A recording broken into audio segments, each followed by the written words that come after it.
ऋषि का आश्रम था। वहाँ पर ऋषि के अनेक शिष्य थे, मगर उनके खास 3 शिष्य थे जो अस्त्र शस्त्र और ज्ञान में निपुण थे। वे तीनों के तीनों ही सिंह के समान बलशाली थे। ऋषि बहुत बूढ़े हो चुके थे, इसलिए वे अपनी गद्दी में किसी एक शिष्य को बैठाना चाहते थे, किंतु वे फैसला नहीं कर पा रहे थे कि किस शिष्य को आश्रम की गद्दी पर बैठाया जाए। इसलिए उन्होंने तीनों ही शिष्यों की परीक्षा लेने का विचार किया।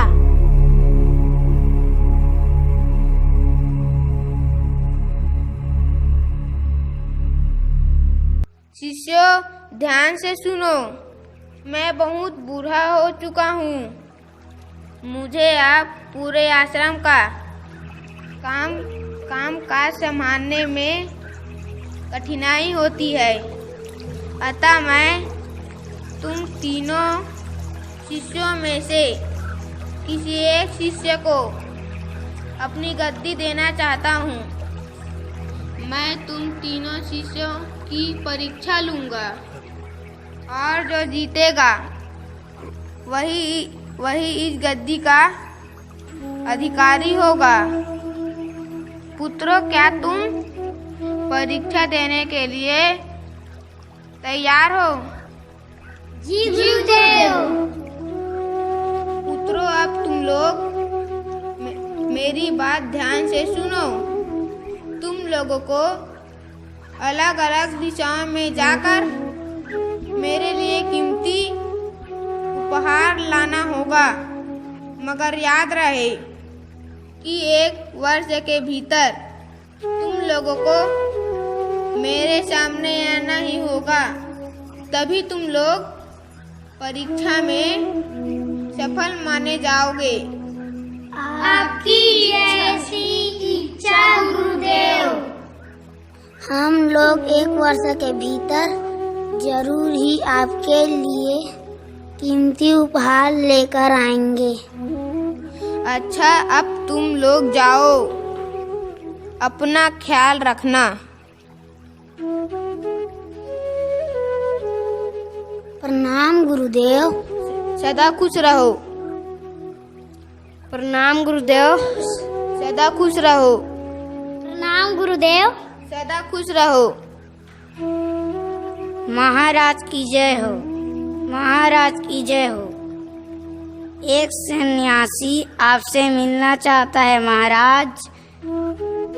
उन्हें ससम्मान अंदर लाया जाए। जी महाराज। भूपति को सादर प्रणाम। ऋषिवर को भूपति का दर प्रणाम। मेरे प्रणाम। मेरे दरबार में आपका स्वागत है। ऋषिवर पधारिए। राजन, मैं गुरुवर सूर्यानंद जी महाराज का शिष्य विश्वानंद हूँ। ओ गुरुजी सूर्यानंद जी महाराज। राजन, मैं यहाँ आपके दरबार में कार्य करने की इच्छा से आया हूँ। आशा करता हूँ कि आप हमें अवश्य ही आसन प्रदान करेंगे। क्यों नहीं ऋषिवर, हमें पूरा विश्वास है कि आप अपने तेजस्वी गुरु की ही भांति तेजस्वी और गुणवान होंगे। आपको आज से ही इस राज्य का राज पुरोहित घोषित किया जाता है। धन्यवाद राजन। साथियों, शिष्य विश्वानंद राजा के दरबार में मन लगाकर काम करने लगा। ऋषि का दूसरा शिष्य चलते चलते समुद्र किनारे मछुआरों की एक बस्ती में आ पहुंचा। आइए देखते हैं उसके बाद आगे क्या हुआ। नमस्कार महोदय। नाम रिसीवर। महोदय, मैंने आपके बारे में बहुत प्रशंसा सुनी है कि आप इस क्षेत्र के सबसे गोताखोर है। आप गहरे समुद्र में भी आसानी से मोती निकाल लेते हैं। ये तो बस लोगों का प्यार है रिसीवर, मैं तो बस एक मामूली सा मछुआरा हूँ। सब भगवान की कृपा है। मैं आपसे गोताखोरी सीखने आया हूँ। गोताखोरी सीखना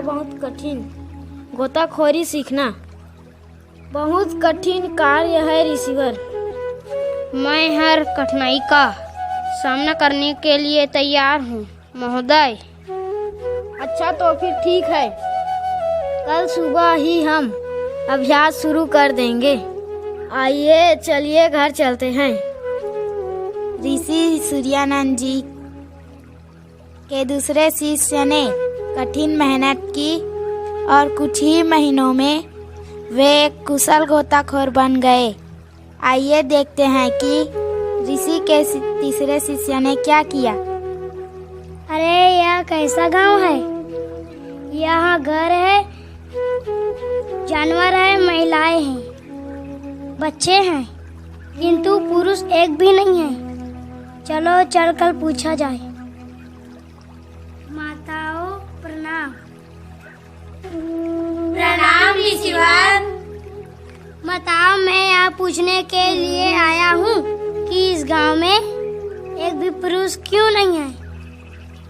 रिसीवर, हमारे गांव में कई वर्षों से ठीक से बारिश नहीं हुई है, इसलिए हम अकाल से त्रस्त हैं। इसलिए इस गांव के सभी पुरुष राजा के पास सहायता मांगने के लिए गए हुए हैं। अच्छा, तो ये बात है। अब मैं चलता हूँ। माताओं प्रणाम।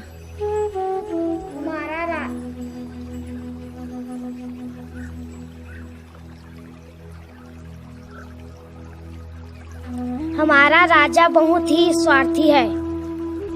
उसे जनता के दुख दर्द से कोई वास्ता नहीं है। जब कर वसूलने की बारी आती है तब जनता याद आता है, और अब हम भूखे मर रहे हैं तब उन्होंने मुंह मोड़ लिया। तुम ठीक कह रहे हो। जब तुम सब मिलकर कुछ नहीं कर पाए तो फिर बेचारा राजा अकेला क्या कर लेगा? हम बहुत तकलीफ में हैं महाराज, और आपको हंसी आ रही है। मैं आप लोगों की नादानी पर हंस रहा हूँ। भाइयों, एक अकेला राजा क्या कर लेगा? आप सबको मिलकर इस अकाल से लड़ना होगा। कुआं खोदो, तालाब खोदो और ढेर सारे वृक्ष लगाओ। गांव के सारे कुएं और तालाब सूख चुके हैं महाराज, और नए कुएं और तालाब खोदने से क्या फायदा? तो क्या हुआ? उन्हें और ज्यादा गहरा करो, पानी अवश्य निकलेगा। आप तो ज्ञानी पुरुष है महाराज, आप ही हमारा मार्गदर्शन करें। अच्छा ठीक है, आओ हम सब मिलकर प्रयास करें। सुबंधु गांव वालों के साथ काम करने लगे। कुओं और तालाबों को अधिक गहरा किया गया। नए कुएं और तालाब खोदे गए। सैकड़ों वृक्षों का रोपण किया गया। बारिश आने पर ज्यादा से ज्यादा पानी इकट्ठा होने के कारण गांव में हरियाली छा गई। आसपास के गांव वाले भी सुबंधु के साथ मिलकर अपने अपने गांव को संवारने लगे। पूरे क्षेत्र में खुशहाली छा गई। गांव के लोग सुबंधु को भगवान की तरह मानते थे। आइए देखते हैं कि एक वर्ष पूरा होने के बाद क्या हुआ। प्रणाम गुरुदेव। सदा खुश रहो पुत्र। गुरुदेव, आपके कहे अनुसार मैं काम की तलाश में एक राजा के पास पहुंचा। मैंने 1 वर्ष तक वहां काम किया। राजा ने मेरे काम से प्रसन्न होकर मुझे हाथी घोड़े और धन दौलत इनाम में दिए हैं। यह सब हाथी घोड़े और धन दौलत मैं आपके चरणों में भेंट कर रहा हूँ गुरुदेव। अति उत्तम पुत्र, इन्हें यहाँ रख दो।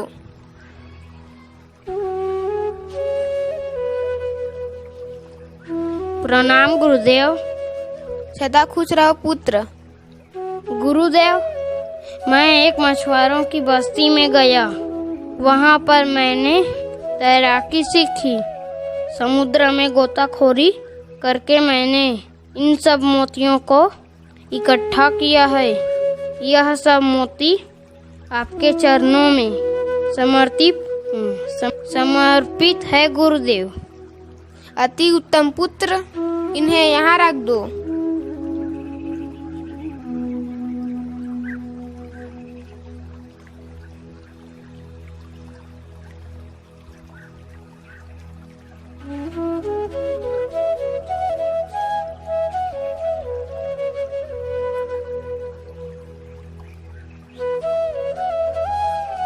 पुत्रों, तुम दोनों ही 1 वर्ष पूरा होते ही यहाँ आ गए, किंतु इतने दिन इंतजार करने के बाद भी सुबंधु अभी तक नहीं आया।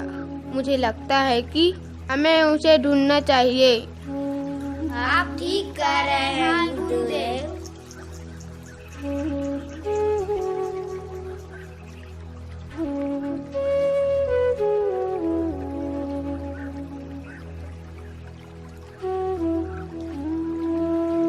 सुबंधु को ढूंढते ढूंढते हमें 5 दिन हो गए हैं, लेकिन उसका कोई अता पता नहीं। कहीं वो किसी मुसीबत में नहीं पड़ गया। धैर्य रखिए गुरुदेव, सब कुशल मंगल ही होगा। तुम ठीक कहते हो। आओ उसे ढूंढे।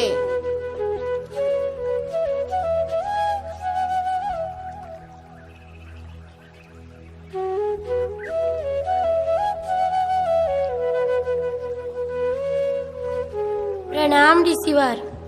सदा खुश रहो राजन। आप इधर कहाँ जा रहे हैं राजन?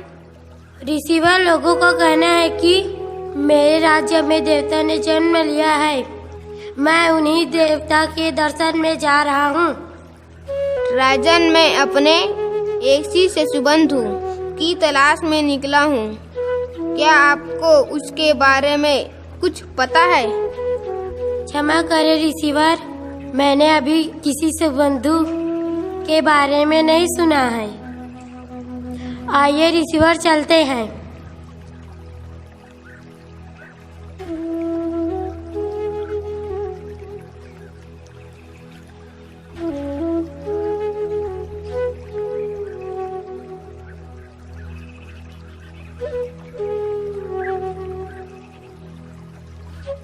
वह देवता है महाराज। वो धूल और मिट्टी में सना हुआ आदमी भला देवता कैसे हो सकता है? सुबंधु, सुबंधु, ओ मेरे पुत्र सुबंधु, तुम कहाँ चले गए थे?